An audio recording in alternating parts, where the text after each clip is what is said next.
Rain poured heavily over the streets of New York City. The night was cold, silent, and strange.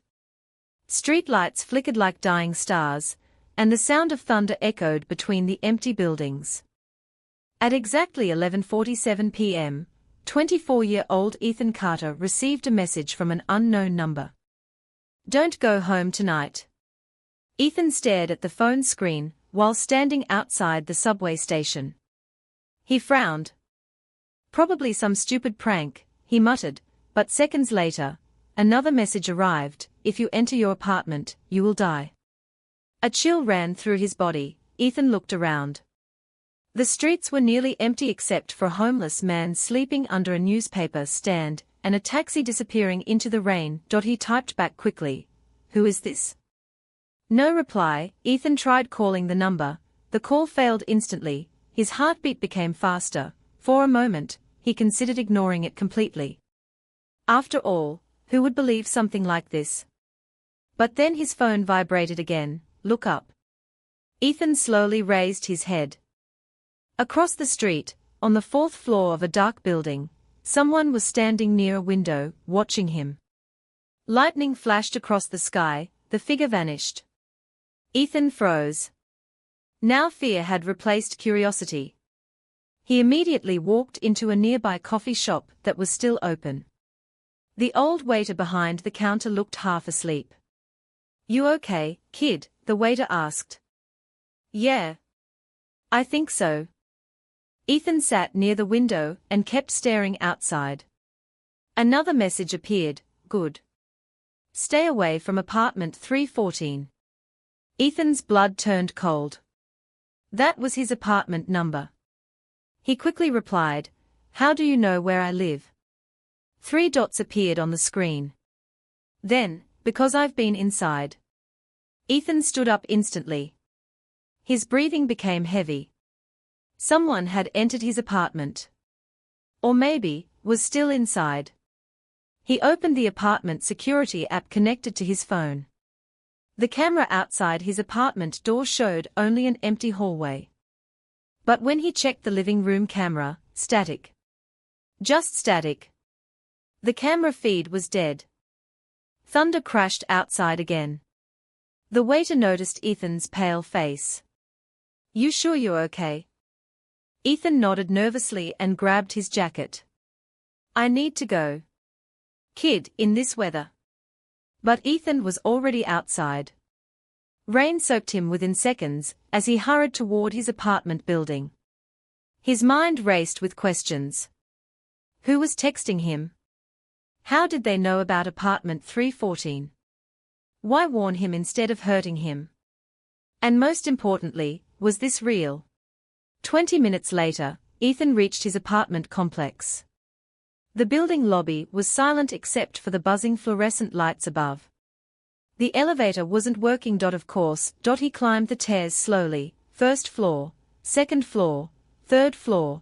Every step felt heavier. His phone vibrated again. "Don't open the door." Ethan stopped outside apartment 314. The hallway lights flickered. He swallowed hard, then he noticed something strange. The apartment door was slightly open. Just a little. A thin darkness waited inside. Ethan's hands trembled. He stepped closer. "Hello."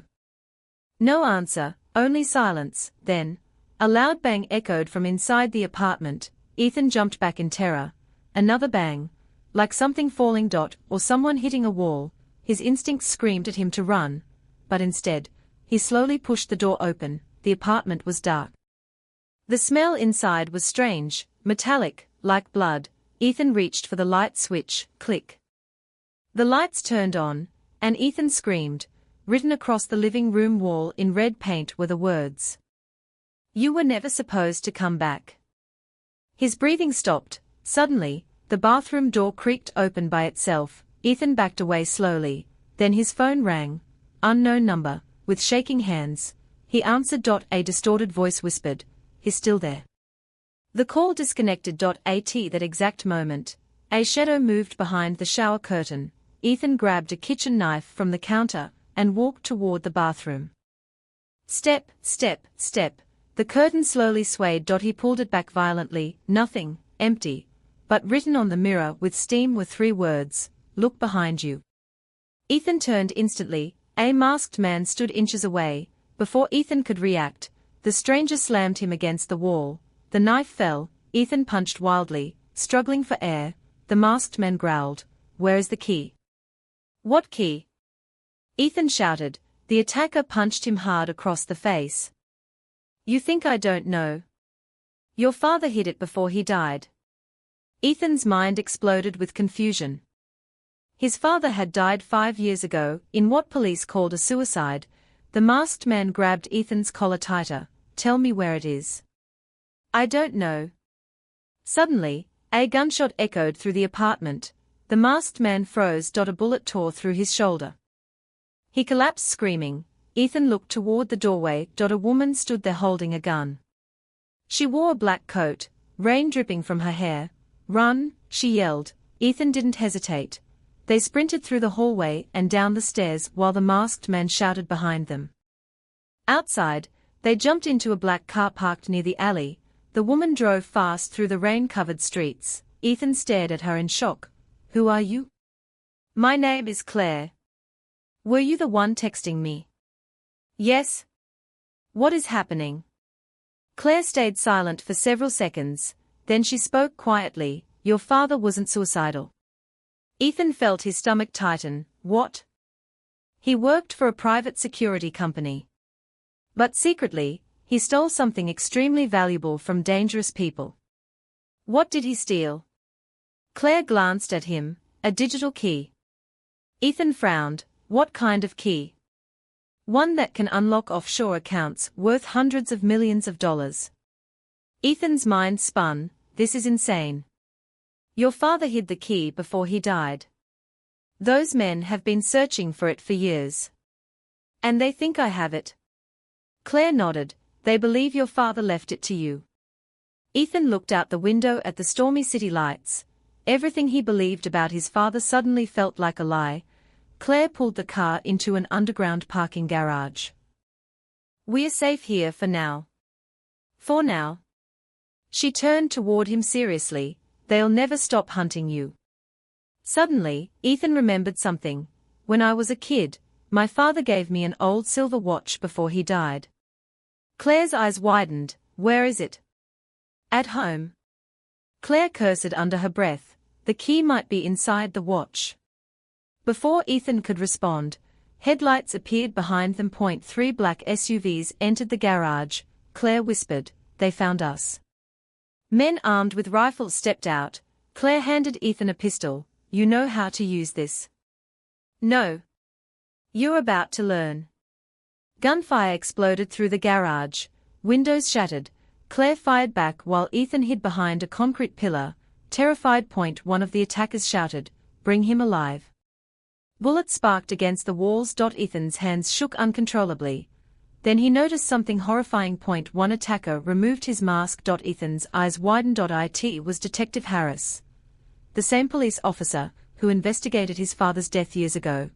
Harris smiled coldly. "You finally understand now, don't you?" Ethan stared in disbelief. "You lied about my father." Harris slowly walked closer. "Your father made a mistake stealing from us." "Us?" "We gave him a choice. Return the key or die." Ethan felt rage rising inside him. "So you killed him?" Harris smirked. "He chose his fate." Claire suddenly fired another shot, forcing Harris back. "Ethan, move." They escaped deeper into the garage and entered an emergency stairwell. Sirens echoed faintly in the distance. Claire looked exhausted. "We can still end this." "How?" "The watch." Ethan reached into his pocket slowly. His eyes widened again. The silver watch was there. He had been carrying it the whole time. Claire grabbed it quickly and opened the back cover using a knife. Inside was a tiny hidden chip. Claire smiled weakly. "Your father was smarter than all of them." Footsteps thundered down the stairs. They were coming. Claire handed Ethan the chip. "Take this and run." "What about you?" "I'll hold them off." "No." Claire grabbed his shoulders. "Listen carefully. Your father trusted me to protect you. Ethan froze. You knew my father? Claire nodded with tears in her eyes. He saved my life once. The footsteps got closer. Claire pushed Ethan toward the exit. Go. Ethan ran through the dark corridor, while gunshots exploded behind him. He didn't look back. Not once. Hours later, dawn slowly rose over the city. Rain had finally stopped. Ethan stood alone near the river, exhausted and broken. He inserted the chip into an old laptop Claire had given him. Files appeared instantly: bank accounts, names, secret transactions, corrupt politicians, police officers. Businessmen. An entire criminal empire hidden for years. Then one final video file appeared, recorded by his father. With trembling hands, Ethan pressed play. His father appeared on screen, tired and frightened. Ethan, if you're watching this, it means they found me. I'm sorry for the life you were forced into. But now the truth is in your hands. Whatever happens next, don't trust anyone. The screen suddenly glitched, then another message appeared. They are watching you now. Ethan slowly looked up from the laptop. Across the street, a black SUV was parked silently, and someone inside was staring directly at him. The engine started. The SUV began moving toward him. Ethan grabbed the chip tightly and ran.